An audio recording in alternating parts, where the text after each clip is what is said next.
Ours is no caravan of despair. Come yet again, come. Come, come, whoever you are, wanderer, worshipper, lover of leaving. Ours is no caravan of despair.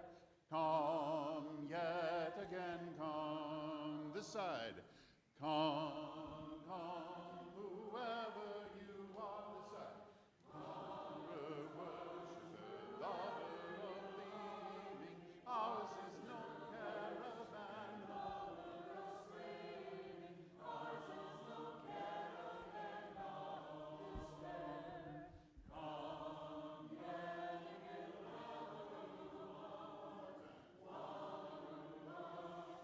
whoever you are. Ours is no caravan of despair.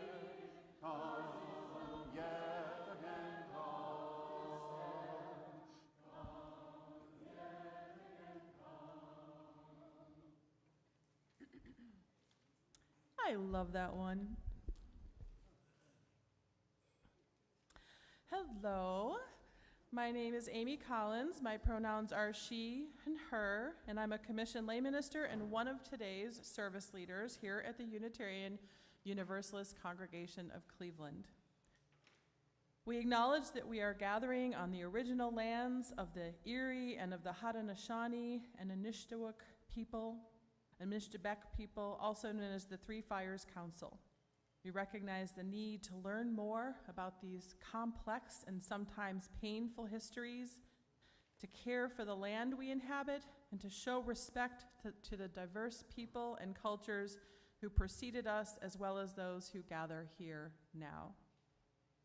I bid you welcome, whether you're here with us in person or joining us virtually live or at a later date. We are a pluralist and covenantal community. We're humanist, pagan, Buddhist, Jewish, Christian, atheist, agnostic, and some of us resist or reject all of these labels. We are single, partnered, and poly. We define family in diverse ways, and many of us claim this community as an extended family of sorts. As such, we squabble, we celebrate, we hug it out. We're straight, queer, binary, and non-binary. We're neurodiverse and neurotypical, and continuously educate one another in the range of human experiences as we navigate our individual and collective realities. We have visible and invisible financial, racial, and cultural differences, health and ability realities. We are also imperfect in our sincere and committed efforts to make room for all of these differences. As a covenantal community, we coexist with this range of beliefs and identities because we agree to respect and care for one another and make room for one another. Our covenant is something we often read aloud as our chalice lighting because it's aspirational and intentional and worthy of reminding ourselves of each week. If you're just discovering us and want to learn more or hear from us, fill out one of the guest cards in the pew rack and put it in the offering plate later in the service. If you're visiting with us online, you can go to our website at uucleveland.org and reach out to us there. Today's service will feature reflections and poetry from folks in our congregation on our monthly theme of trust. Please take a moment now to silence any of your electronic devices or put them in worship mode. Welcome to our precious, beloved, aspirational, flawed, and magnificent community.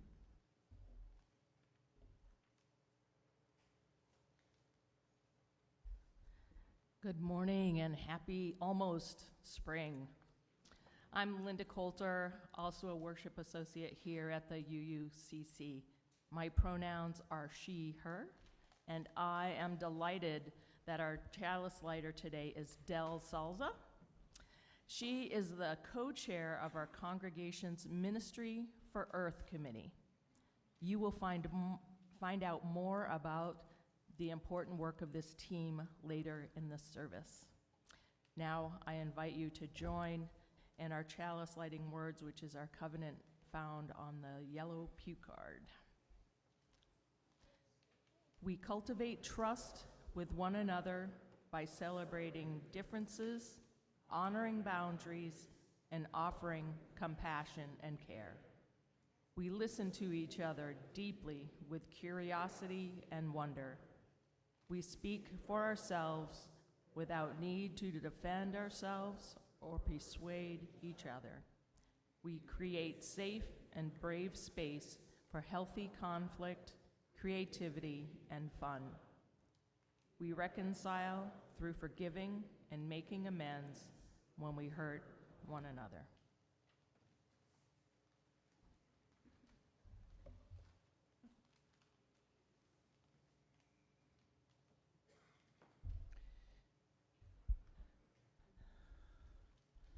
Our opening words are from Reverend Scott Tayler. We gather today to receive the blessings of trust. May the relationships in this room remind us we do not have to depend only on ourselves. May the quiet we share help us hear and renew our faith in that still small voice inside. May the music sung inspire us to hold tight to the restorative rhythms of the world. May the words offered remind us that we too have a voice, one that must be trusted and shared. With our hearts open, let us begin. And before we join in singing our opening song, 1012 in the Teal Hymnal, I invite you to greet those folks around you.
Good morning.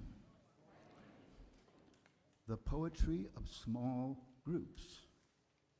You may have heard a phrase commence with, "Where two or more are gathered," for here among our congregants, it's being present that matters. So too we flock to our small groups born out of common interests, not seeking shelter from the truth, but to analyze and reassess. Our poetry group meets to share the beauty of the metered phrase by reading verses extraordinaire, some of which can set our thoughts ablaze. Blessings of the unexpected when a nugget becomes unearthed, which provides unique perspective or quenches a literal thirst. But it's hard for the introspective, those not interactively robust. To be part of a common collective requires an honest act of trust. Will you be there to calm my fears in that venue of vulnerability? I asked that skeptic in the mirror. They too in search of a sanctuary. Yet when we do show up at length, whatsoever fortune lies ahead, we are bolstered by the collective strength of the strands in our connected web.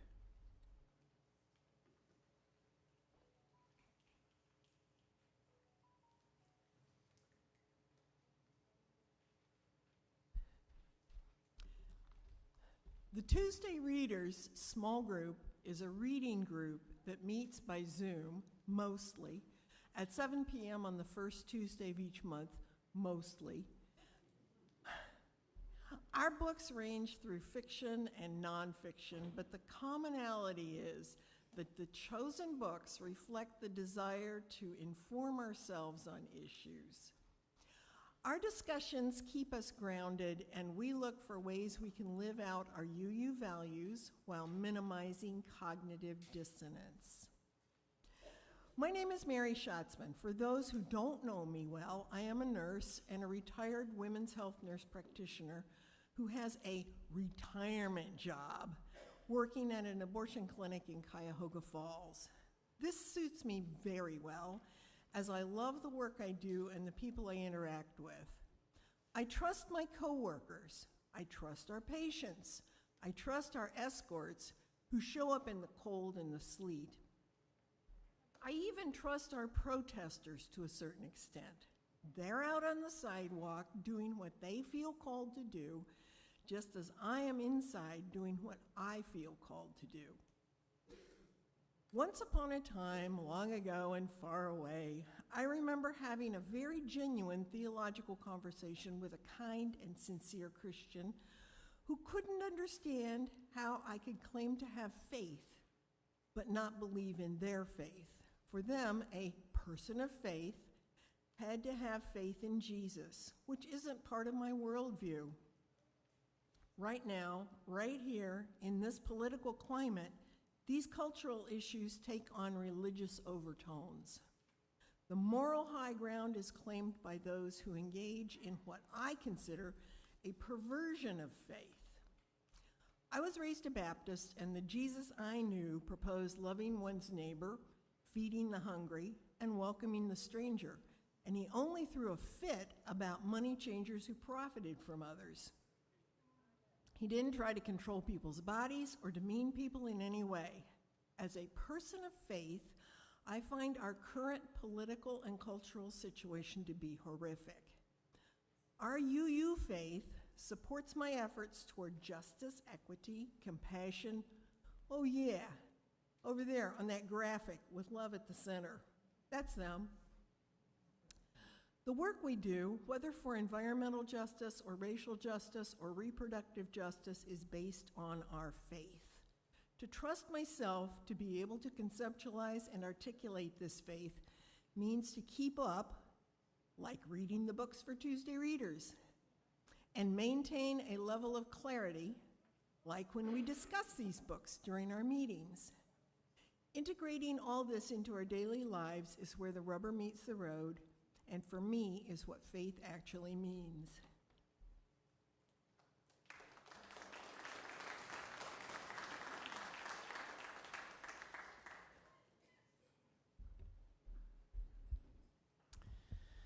Each week we take a few moments to pause and share some of our joys and concerns. We have our book that people have the opportunity to write some of those in, that we start with today. In celebration of the 32 UUCC individuals and families that contributed to making FDR's dream of sending 48 eighth graders and 4 chaperones to Washington, D.C. in May come true. The total raised during this campaign was, drum roll please, very good, thank you, $8,454.40. Woo! Fantastic. Thank you for your generosity. Continued prayers and thoughts for Lisa Van Cleef, who is home but suffering side effects of a new strong chemo medicine. Please keep her in your thoughts. And now, as you would like, if you are online, please write down in the chat anything that you'd like to share with those who are also online. And as you're moved to do so, you can come up and silently put your glass stones in the Joys and Concerns bowls while we listen to beautiful music.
And Jenny will place a final stone for all of those joys and concerns shared online, as well as any joys and concerns that have not yet found words that remain in the quiet sanctuary of our hearts.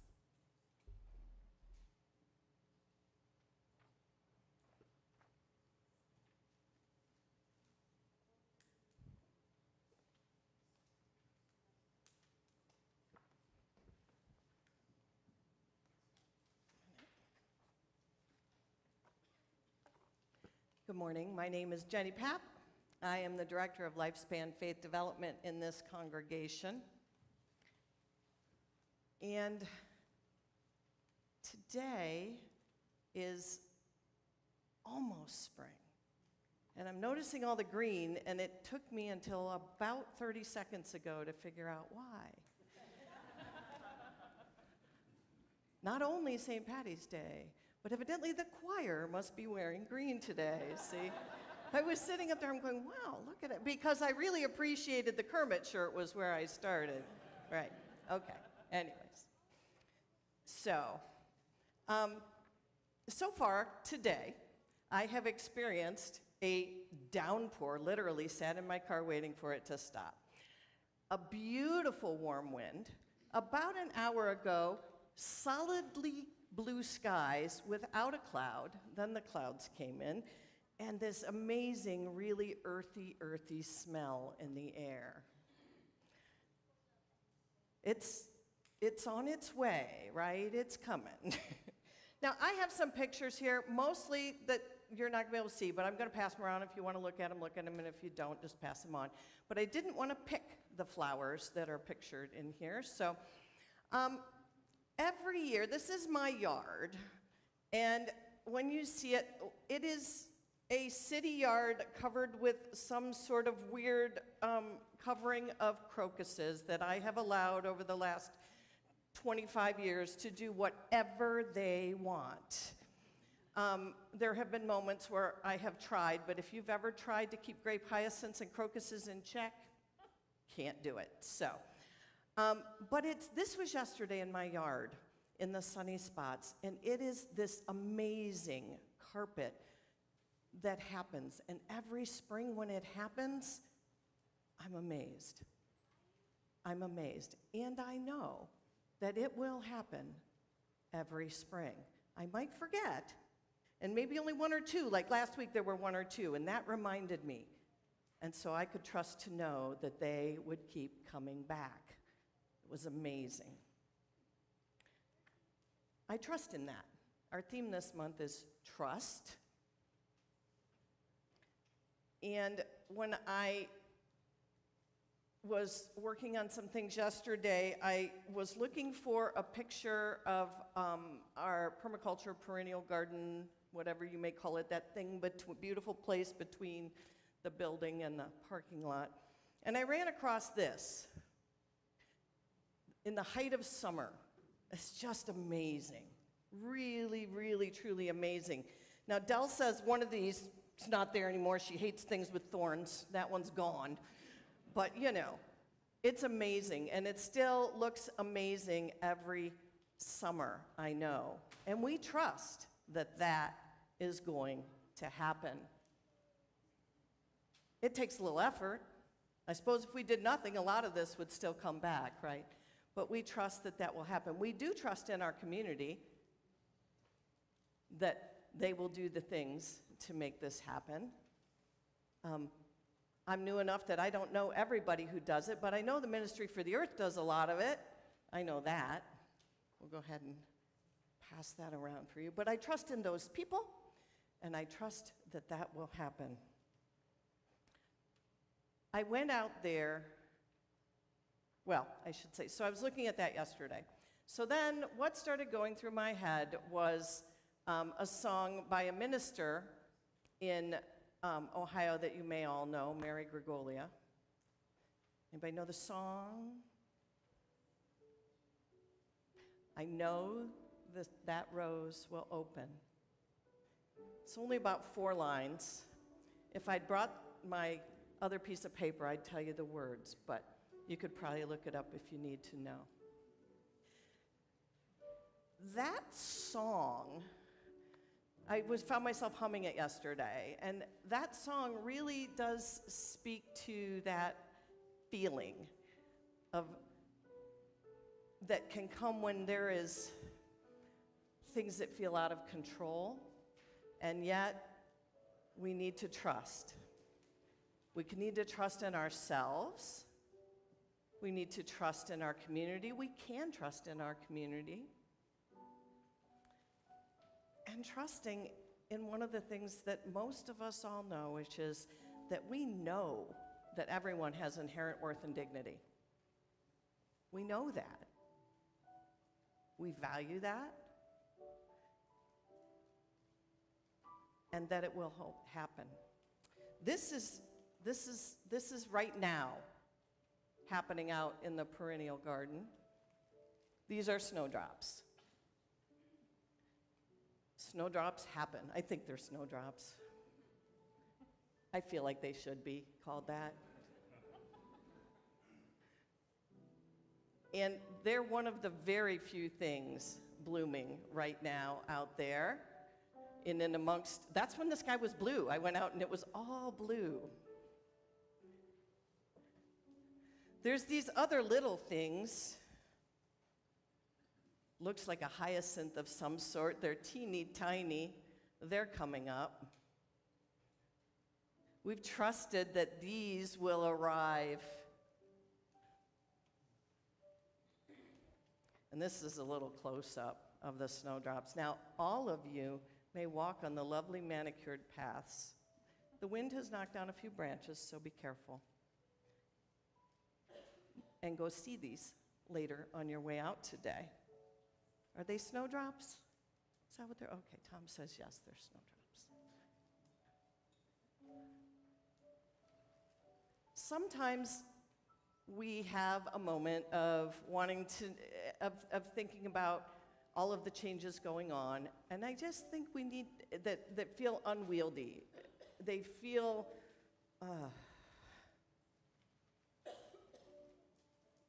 overwhelming. And so I think the message of trust is, for me this week, with knowing that spring is coming and knowing that we all have inherent worth, we all have dignity, and we have a community that we can trust in. We can trust that that rose will open and that there's not a whole lot you can do to stop it. Okay? That there is a faith that you have to have in that. Take that for what it means to you. Thank you for sharing with me, and take a moment to wander through what might appear barren, but it's not right now.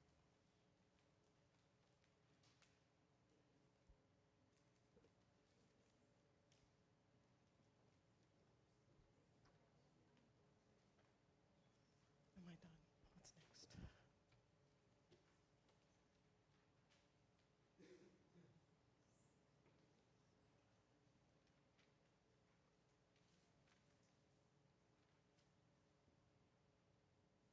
Hi.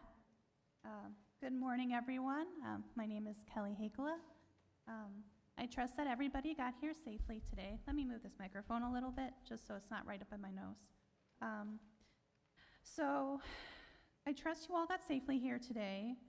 I trust you all opened your eyes, brushed your teeth, rushed your kids out the front door, trusting that they'll put a clean pair of socks on this time and made it just in time for greeting your neighbor. Maybe you kind of snuck in a little bit late. It may not seem like it, but you put a lot of faith and trust in your body's capability to do these things. You can see well enough to drive. You can hear the upset cries of your children as you wake them up very early on a Sunday morning. They don't need any help going up or down the stairs. You might worry about them falling, but you still trust that they'll bounce back up, and maybe wish you could bounce back up just as easily. I'll never forget when I first learned to trust my body. I was in theater class at the Shaker Heights High School here in Shaker. My love of theater started here actually at church. I was in a couple of church musicals, and from there I took part in junior ensemble when I attended Shaker. It was the first time I felt comfortable in my body and can trust the way that it was. You see, I was born autistic, I'm visually impaired, and I'm completely deaf in my left ear. Not that you would know by looking at me, and as a person with neurodivergence and hearing and visual impairments, it was difficult for me to trust my body, my reaction to my environment, and sometimes other people's reactions to me. Even so, in this church we aspire not to judge a book by its cover, and my story has many chapters. I have a fun theater exercise for y'all to do. It kind of demonstrates the difference between mono and stereo sounds. So everybody place a finger in your ear, okay? Okay, now say something, maybe hum or say hello. Yeah. Do you sound like a little bit different than you normally do? Okay, I sound like this to myself all the time. So sometimes I think my voice is lower, but it might actually be a little higher, I don't know. But it makes you wonder, doesn't it? You are so used to your voice sounding one way your whole life. What if it sounded completely different? And the only change was just placing your finger in your ear, or in my case, being hearing impaired. I used to hate how different I was. I went to both private and public schools, and I was bounced between one place and another. Not one size truly fits all. It was difficult for both me and my family.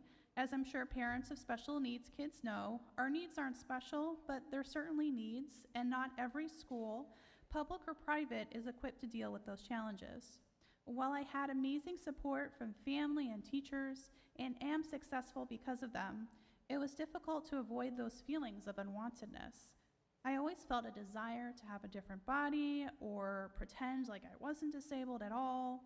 Kind of the see no evil, hear no evil, speak no evil, as the saying goes, I suppose. Well, I guess that's a little harsh.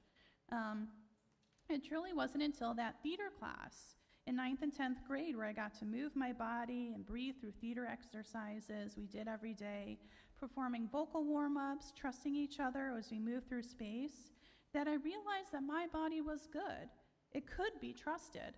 My body was not an awkward mass of flesh moving through space. My body moved with purpose, collaboratively with others, as we performed exercises together and learned to trust one another. That 9th and 10th grade theater class started a lifelong process for me where I learned to trust my body's needs and not to feel ashamed for asking for what I needed.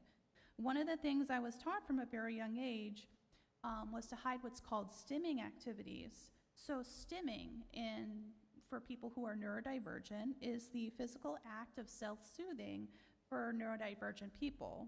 Scientifically, what happens is we perceive the world as brighter or dimmer, louder or softer, everything from light to sound to physical texture can either feel like physically painful or overwhelming or uncomfortable because we're a little more sensitive to sensory stimulation. For example, I work full-time as a billing clerk. I work about 40 hours a week and add in my work commute on the bus, and it's about 50 hours a week away from the comfort of my home. So that's a lot of time away from my safe space. So when I get home, I turn off all the lights, except my kitchen light, and I have some pink and purple, like fairy lights I have around my bookcase. Turning on a bedroom light is far too much after a long day of staring at a computer and sitting at a desk. So the fairy lights are gentle and soothing. Sometimes I turn on Taylor Swift or some heavy metal music. It's either one or the other. I jump into pajamas and curl up in my bed with my stuffed animals and fluffy blankets for at least an hour just to kind of decompress from the world. Sometimes when I get excited about a new thing that's happening, like for example, the new Marvel TV show Daredevil Born Again just premiered on Disney+. I'm very excited about that. I jump up and down and flap my hands. If you ever have the rare experience of seeing me get flappy when I'm happy, I trust you completely. I don't share that with a lot of people. I try not to be that awkward in public. Learning that it was okay to stim, self-soothe myself, and trust my body with myself and in community with friends and family is a long and ongoing journey, but it's important to trust myself Because if I don't trust myself, then who can I trust?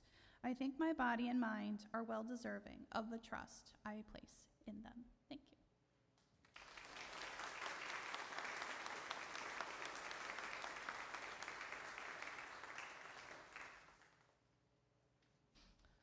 Thank you, Kelly. As we've heard, snowdrops and crocus are blooming. You've heard maybe the birds singing more exuberantly, and this can mean one thing: spring is springing. So this morning's offering, appropriate for this season, is for the Ministry for Earth Committee, or MFE. MFE connects our faith to nature in hands-on, social, and cerebral ways. It offers us an opportunity to work for environmental justice, to renew our spirits, and to share a reverence for our earth home. The group works to educate us about the climate crisis, to protect pollinators, to promote 100% renewable electricity, and other environmental endeavors. This May, MFE will guide the replanting of perennials in our congregation's permaculture and orchard gardens, and in the fall, it will do the same for the new sun garden at the back of the church building.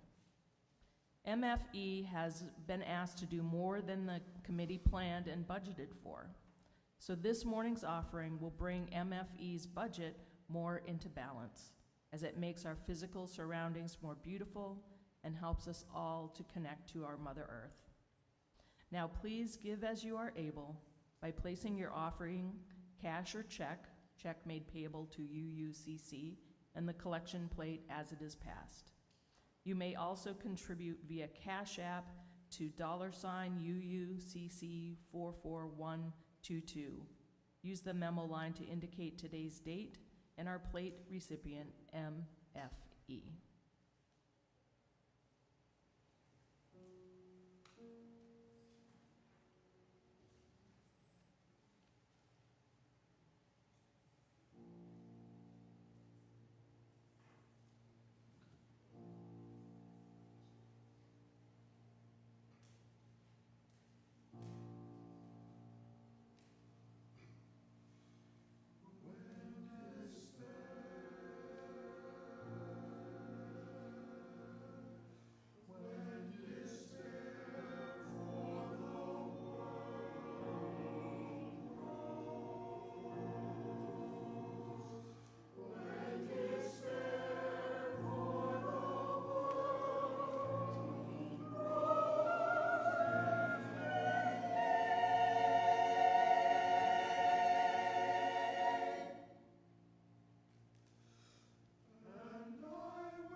Beauty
This morning's words for meditation are from Dr. David Breeden, a lament based on Psalm 56.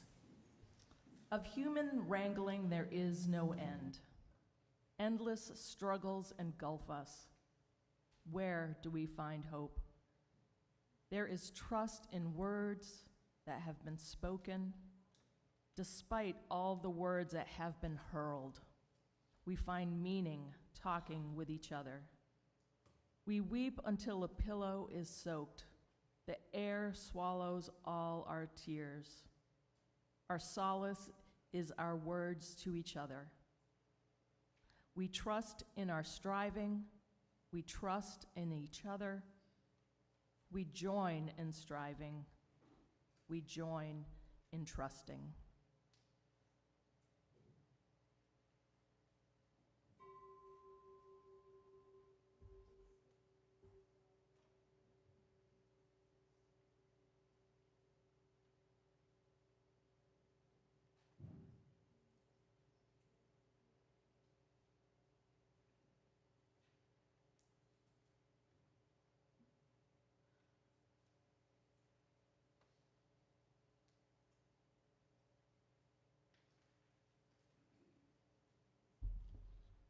Hello again.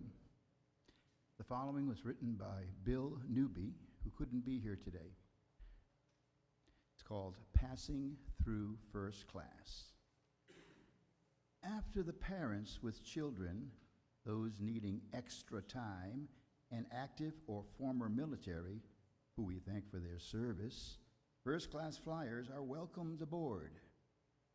The rest of us line up at stanchions labeled according to the legroom and width of the seat we can afford, and how likely we will be to find an overhead storage when we arrive at our seat.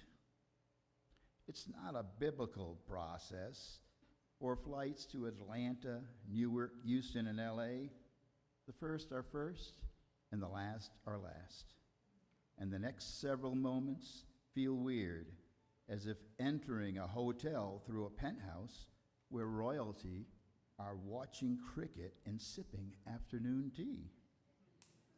Most first-classers ignore the arduous drama of commoners, hauling their backpacks, purses, and roller bags, snacks, sandwiches, neck pillows, and presents. Most preoccupy themselves reading a crisp newspaper or laptop mail and sipping a fresh cocktail like they might do shielded behind a limo's smoked glass on the way to an appointment, lunch, or a play. Their downcast eyes seem self-protective, like not touching a restroom handle, as if our presence might infect or erode their hard-won position. But there's almost always one enjoying the luxuries of high place, yet perhaps still connected to us all. She looks up, eye to eye, nods or smiles a quiet welcome, and it is comforting to know that beyond the mesh, stay-out curtain, in the corridors of power, linen napkins, fresh fruit and wine, there may be a big-hearted ally who will help us all aboard the raft if we suffer a water landing.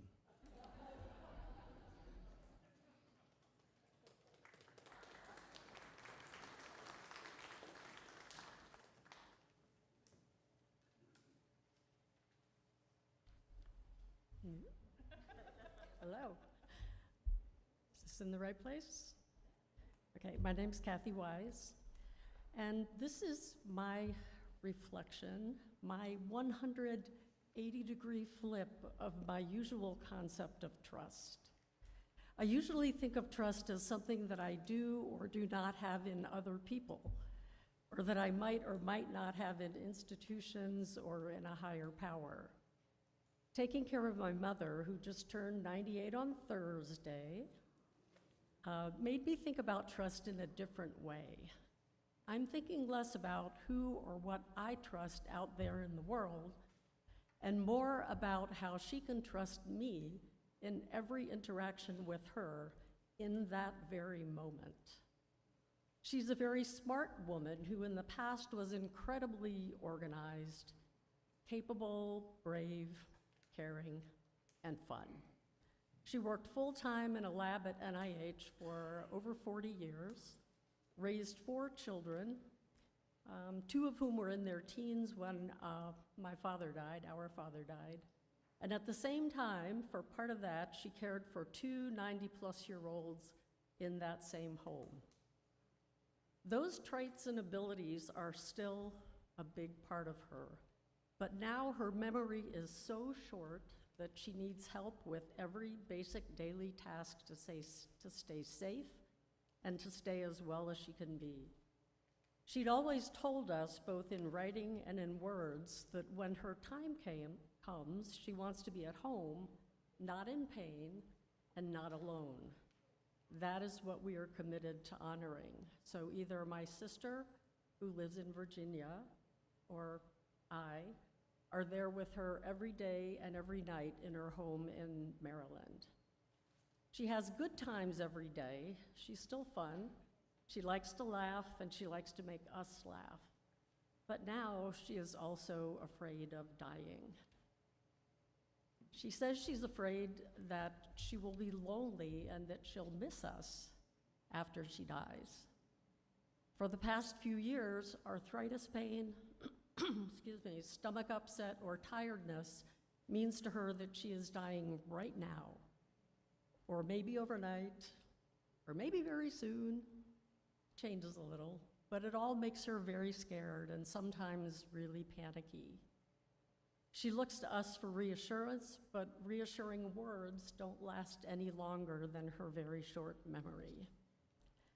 She still knows that over my lifetime, I have tried to be a good person, whatever that means. Of course, I haven't always achieved that. Her feelings about my good and my bad history are vague, but they're deep. On balance, luckily, the feelings are positive. There are family members she doesn't trust because of past broken promises that she remembers really, really well. Thankfully, she trusts me in the long-term, way past sense. But how can she trust me in the very moment when she's scared or worried? And she needs to feel loved and safe with me, the person who is right in front of her, right when she tells me that she is dying, as she had said many times over the last year. I try to reassure her that I hear what she's saying, that I'm sad that she's scared, but I'm happy that she looks and sounds too good to be dying right now. She's still a scientist at heart, so sometimes that helps. But other times she might frown and tell me, okay, then I'll die in 31.5 minutes instead. For sure, disagreeing with her doesn't help. It has the opposite effect. She might tell me that I can't possibly feel what she's feeling. I agree with her that that's true. but that I believe that instead of dying, she's dead tired, and that I'm glad that so far, she's always felt better after a good rest, and napping is one of her favorite things. I also tell her that she's told us she wants to stay at home, not in the hospital, and that I promise to stay with her. But since she can't remember for more than a few moments what she has just said, or what I've said in response, or sometimes if it was me or my sister who's been there that afternoon or evening, how can she trust that we're taking her seriously and that one of us will still be there when she needs us most? How can that kind of trust happen right then? Instead of words or in addition to words, does trust happen through eye contact? Or maybe in silence, or through facial expressions, or through physical contact? How can it happen if we're both exhausted, or when my mood makes it hard to have the same conversation again and again and again, only moments apart? And if she doesn't remember a few minutes later that I've been there, has it helped? Whatever happens is fleeting, just as fleeting as her memory. She's still a caring, loving person who has some good times every day. We try to surround her with good feelings rather than with fear, because feelings last longer than words. I know that what seems to help her trust during one short moment might not work the next, but the effort is something that I hope to remember as a privilege. Thank you.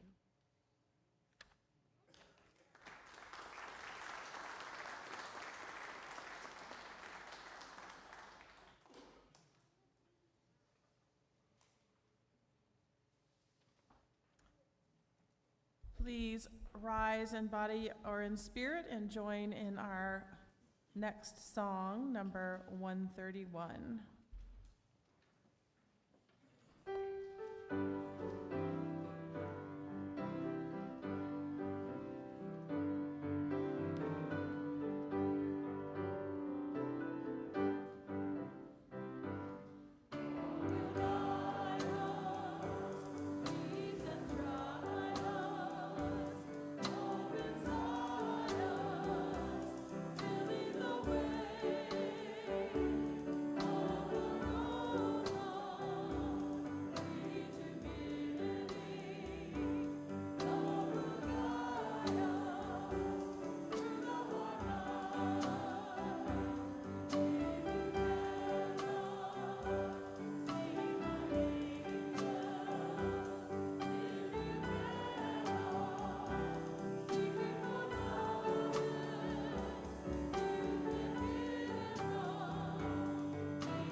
Hello. As most of you are aware, this is our pledge month and the kickoff for the stewardship campaign. So this gratitude moment is brought to you by the Stewardship Committee. I've been a member of UUCC for about 4 years, and I'm committed to UUCC as my spiritual home.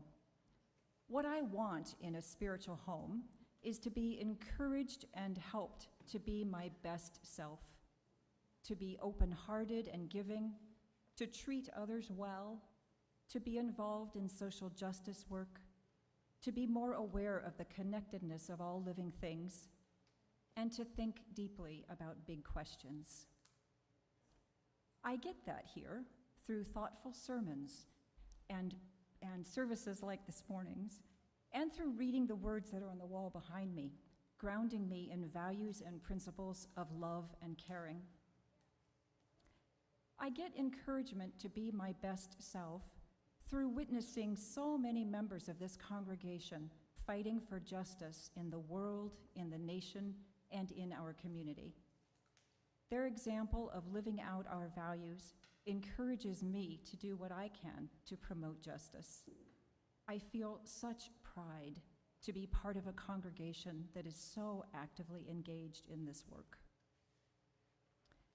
I also get spiritual uplift at choir rehearsal when Mike tells us that singing together is a sacred act. And boy, did it feel like it this morning, singing that beautiful piece of Wendell Berry's poem. To me, singing being a sacred act means that we connect with something bigger than ourselves, or maybe with the best in ourselves.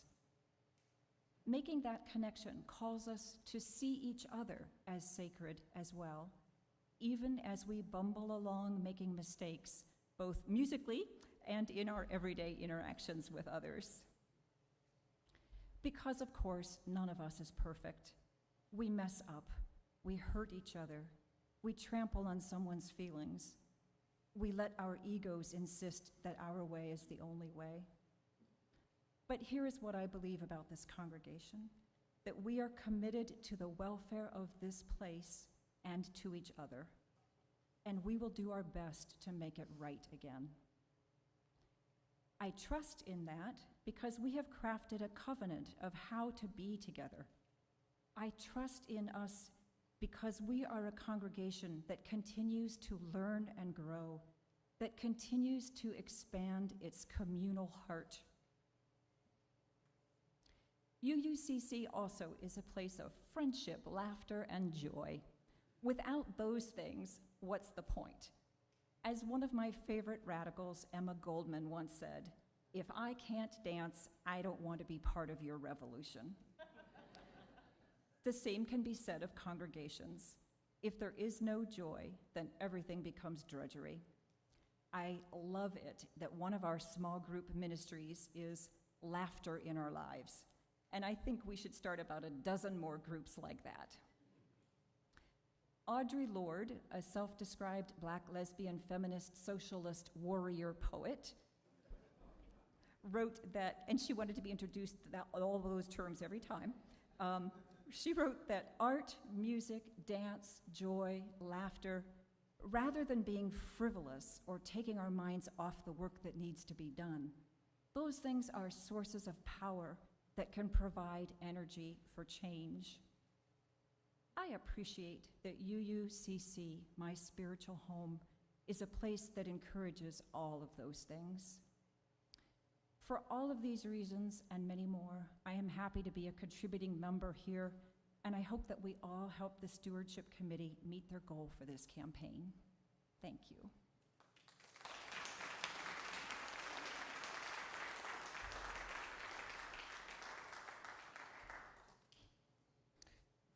Before we go into our benediction, I have a few announcements. Please stop by and check out the new display in the showcase in the History Corner, which is in the elevator alcove by Fellowship Hall. This is the second in the series of ongoing displays on ministers from the past of this congregation as it has evolved over more than half of a century. A century and a half, not a half of a century, sorry. I see people over there. She didn't say it right. Ministry for Earth will be in Fellowship Hall after service today with information on how to contact Ohio House and Senate Energy Committee members working on an Ohio Energy Bill, House Bill 15 and State Bill 2. We need the public to call the committee asking them to prioritize energy efficiency policies and make it easier for the creation of renewable energies instead of methane gas. From Stewardship, thank you for each of you who have sent in your pledge by mail or online. It is enormously appreciated. To those still thinking about how much to pledge, please make your pledge as soon as possible so that we have accurate information on which to base the UUCC congregational budget for 2025-2026. Your pledge matters. There will be a stewardship table staffed by incredibly friendly, winsome committee members in Fellowship Hall right after the service with pledge cards, information, and deep gratitude. And if you're looking for a small group, the Soul Matters monthly group is meeting following the service in the Baker Room on the second floor and has room for more people. I'll be there. Come join me. And speaking of small groups, if you've not yet completed the short outreach survey designed by the small group ministry team, please do so. There were links in recent weekly blasts that went out, and we have one of those scan codes that you can scan on our bulletin board and on various little pieces of paper throughout the building. So please do that. And now our benediction. Words by Chad Snyder.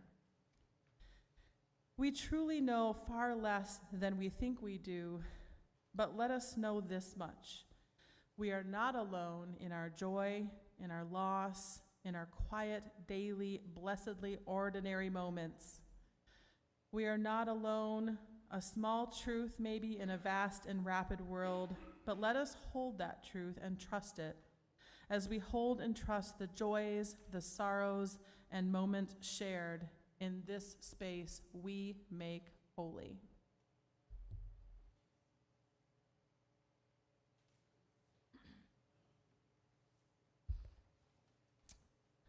It's now time to extinguish our chalice. I just want to share a great amount of thanks to everybody who shared today. Thank you. Please join together as you read the words found in the order of service. We extinguish this flame, but not the light of truth, the warmth of community, or the fire of commitment. These we carry in our hearts until we are together again.